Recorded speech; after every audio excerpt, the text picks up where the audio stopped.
Hey guys, welcome back. This is going to be, I'm going to call it my Project Pan finale. This is my first update. It's a 2-month update, but I don't like panning. I've decided I don't like it. I have full respect for people who can do it, especially like people who can pan an entire palette. Hats off to you. I don't know how you do it. I had 15 items and that frustrated me. I don't know how you commit to one palette, but I mean, seriously, hats off to you. You have my full respect. I know for certain that there's no way I could do that. So with that said, let's do this. So if you haven't watched the initial video, or if you've forgotten because it was 2 months ago, basically I started off with 15 items and they ranged from brow products to primer. There was a foundation, a couple lipsticks, there was a bunch of things in there, basically trying to give myself some variety to work with, but I finished some, didn't finish others, and I'm okay with that. So why don't we start off with what I did finish, then we'll get into the items that have not been finished, and I'll also talk about some items that I brought in as I did pan certain things, and then we'll leave it at that. So in no particular order, the first item that I'm going to talk about that I finished was the Guerlain primer, the Lower Gold Radiance, whatever it's called, primer. I finished it. I feel good about that because there was $80 worth of product in this little tube here, and I've now at least got my money's worth out of that. I've said it before, I didn't actually spend the money. I used Shoppers Drug Mart points for it, but nonetheless, it was an $80 value, and I have actually managed to use it all. Would I repurchase it? No. It is $80 fucking dollars, first of all. Second of all, it didn't do anything amazing. I really didn't notice any tightening effect. I didn't notice any brightening effect. If you weren't careful, if you used a little bit too much, first of all, it's really runny, so you have to kind of work quickly, and then you'd have like little specks of gold, so you had to make sure that you really did like rub it in so that you didn't have these little flecks all over your skin. I'm not saying it's a bad primer. I'm not saying that it's not worth the money. I'm just saying it's not worth my money, and I will not be repurchasing this one. Next up was the brow pencil from Colourpop, and it was a non-retractable sort of twisty-uppy thing, and I can't twist anything more up on that one, so that one is done. I actually did quite like this, but the packaging is falling apart. It's cracking at both ends here. It retracts, like it twists up but doesn't go back down. That kind of bothers me. Frankly, I'm not even sure that Colourpop has these particular pencils anymore. Even if they did, even at the price point, I think I paid maybe $5 for this. I don't think I would repurchase it. I do like that it has a little spoolie on the end, but overall it is rather flimsy packaging, and I did find, even when I didn't twist it up too much, that the tip would break off now and then, and that wasn't really from me pressing hard because I don't need to. It just is the nature of the beast, apparently, so I think there's better out there. Also, side note, if I sound really congested, it's because I am. I now have Bennett's cold. I've been wiped out for like the past 3 days. I am now crawling my way out of the hole. I'm starting to feel a bit better, so hopefully tomorrow's going to be even better. Anyways, back to the products. Lip pencil from Rimmel. This is the Moisture Renew. It's just a universal transparent lip liner. I'm trying to show you, but it's empty, so that's useless. It was just clear. It just goes on clear. I quite liked it. I would consider repurchasing it again, but I have enough lip pencils that I really don't need to at this point. But it was very easy to use, and because it is clear, obviously it works with any lipstick. So it's one that I would get again from the drugstore, but right now I have too many lip pencils, so there's no need for it at this point. Diving into the lipsticks, I had Naked from Urban Decay. This is one of their old school packages, and it is now done. I could dig down into there, but I'm not going to. I'm just calling it quits. This is a shade that they did release in their new Vice lipsticks as well. I have a ton of neutral lipsticks, so I really don't need a replacement for this shade, but if you are looking for a good, universally flattering, goes with every kind of makeup look lipstick, definitely check out Naked from Urban Decay because it's It's got the right balance of pink and brown, and I really like it. If I didn't have so many other lipsticks, this would definitely be on my replacement list. And I also finished Flamingo from MAC. So that is all that's left there. Again, I could dig down into it, but I'm not going to. I would not repurchase this one just simply because I've discovered that the lusters are just not really my thing. You have to replace it, like, you have to touch it up pretty much every hour or two because it wears off so quickly. It is very sheer. It's very comfortable on the lips, but it's just not one that I would necessarily gravitate towards. But I am very happy that I managed to use it all up, because I believe this was the very first. Was this the first one I ever bought? If it wasn't this one, it was Chatterbox. I just can't remember which one I bought first, but I'm glad to have used it up. Finally, the last product that I have completed is the Pixi Eye Brightener in Peach. The jar is now completely empty. And again, I have other color correctors, so I don't have a need to go out and buy this one again, but I certainly would. The price point, I believe it was maybe $20, I believe, but it lasted me like 2 years. And even by the end, it wasn't dried out, it wasn't difficult to work with. It still felt creamy, it still blended very nicely, didn't smell funky, so you certainly have some longevity in this little pot, and you get a ton of product for what you're using it for, which is really, for me, just under the eyes and then in the corner here. So a little goes a long way, and it's good value for money. Let's move into the ones that I almost finished. So the Cushion Foundation from Wet n Wild, honestly, I think there's probably like maybe 2 more uses in here. It's now got to the point where I have to take the little sponge thing right out and just sort of dab the sides of it on my face in order to get the product out.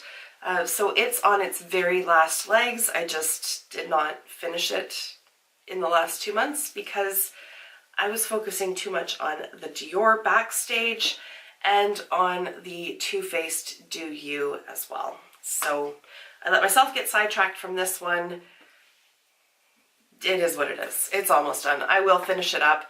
I won't repurchase it simply because I can't find it here in Canada, and to order from the States, customs fees are out of goddamn control right now.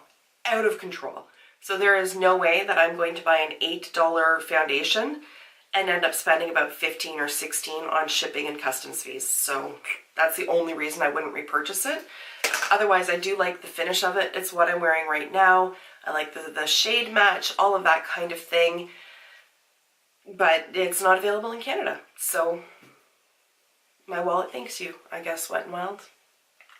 The Makeup Forever Pro Sculpting palette, I had aimed to hit pan on these 3 shades here.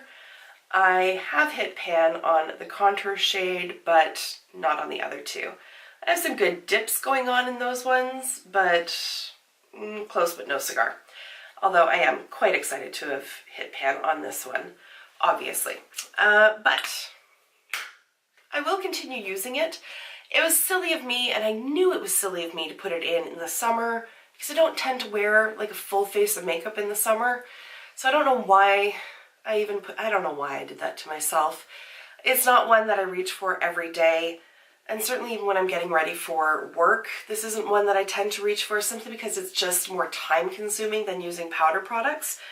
But when I do use it, and I have it on today, I really like the way it looks. I really like how natural it looks.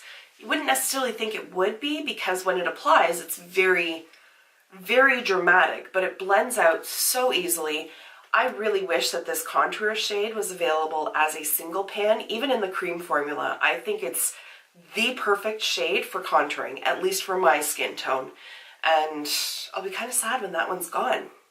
Perhaps not sad enough to repurchase the whole thing, but I really do like that contour shade. Another close but no cigar item is the Burberry Earthy Blush No. 7 Light Glow Contouring Powder Face and Eyes. Holy Christ, that's a name. That's just, it's overkill, Burberry. What the hell? Anyways, there it is. There you can see that I have made very good progress on it. It's to the point now where I really do need to repress it. But I will continue using it. I do like it as a bronzer. I do like it as an eyeshadow. The only thing I don't use it as is a blush, but it is a rather versatile shade, and I will repress it and I will finish it eventually. The Becca Brightening Undereye Powder. I did make very good progress on this. There. So you can see the starting line and you can see where it is now. There's just a little bit left in here. I wouldn't repurchase this. It's not a bad powder. It is very finely milled, and it's almost too finely milled in that if I'm not extremely careful in terms of tapping off any excess off my brush, it floats into the air and I breathe it in.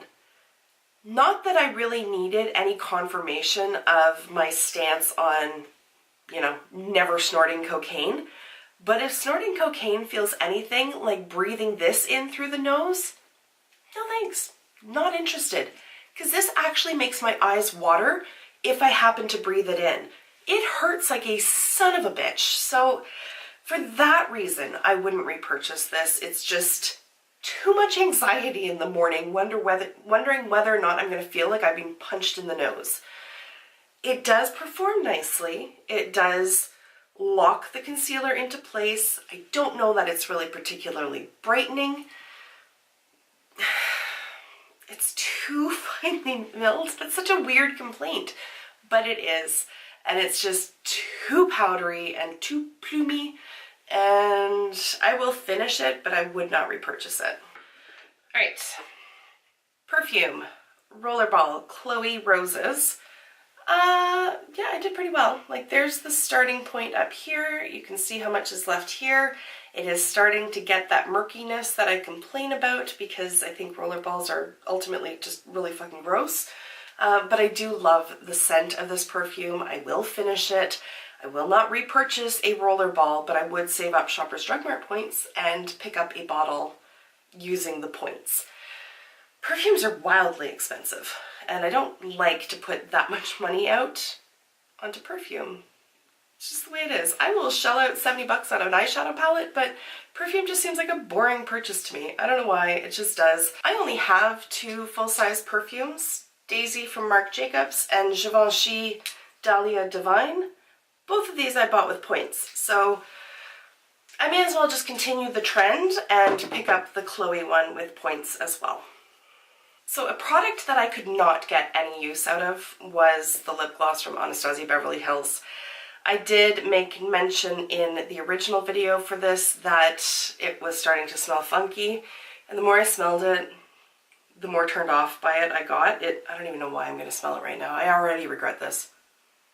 Yeah, it's definitely gone bad. Like, it smells like candied licorice or something. Like, there's a sweetness to it, but it smells very licoricey, and I don't want that on my mouth. I can tell that it's gone bad because all the other glosses smell like cupcakes.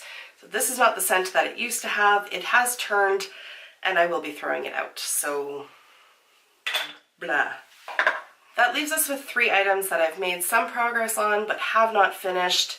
One is the Hourglass sample, the Vanish stick, is that what it's called? Vanish Champagne Flash stick. I don't know, it's a stick highlighter. There you go. There it is there. So I did make some progress on it, but obviously have not finished it up. You can see that it is down into the tube there. I'll continue working at it. Stick highlighters aren't really my thing, really. But this is a nice one as far as they go. Like, it blends out really nicely on the skin.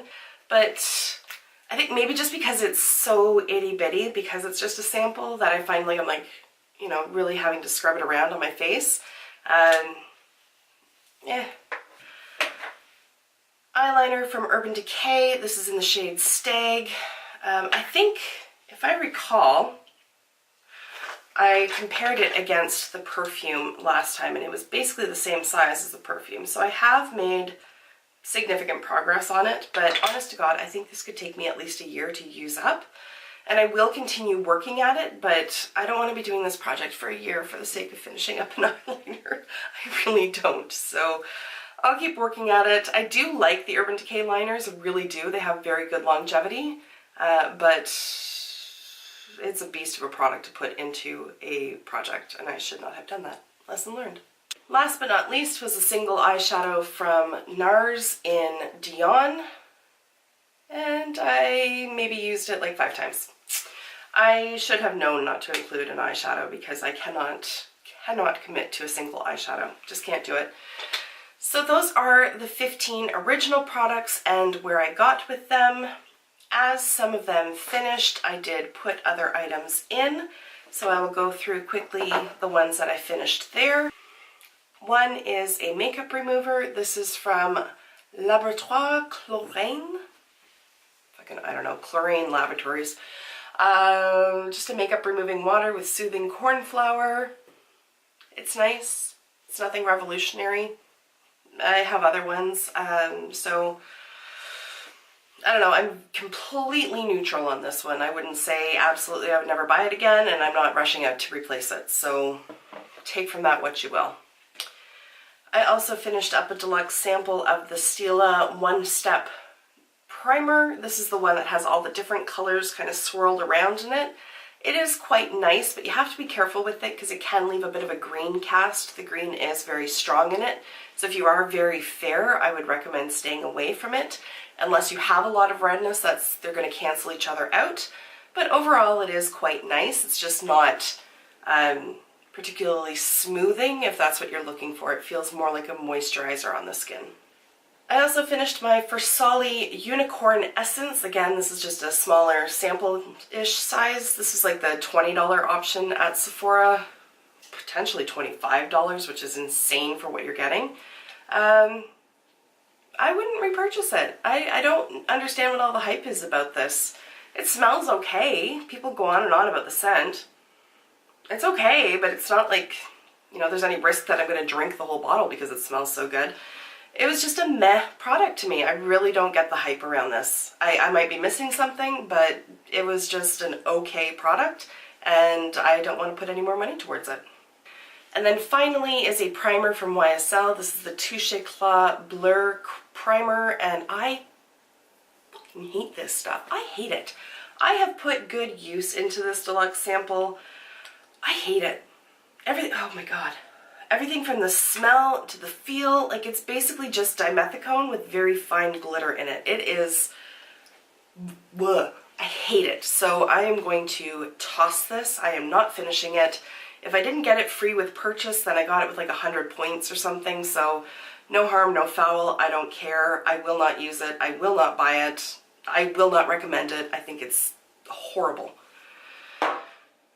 And there you have it. There is the wrap up of my project pan. Sorry that I'm not more inspiring with the whole, you can pan your makeup too. But I like to keep it real. And I hate panning. That's what I've discovered in this whole exercise. I love using up products, but I don't like having to commit myself to them. So I think I'll just focus on empties as they amass and give you a little rundown on my thoughts on those products. So thank you for taking the time to watch, and I will see you in my next video. Until then, just be a decent human being. Bye for now.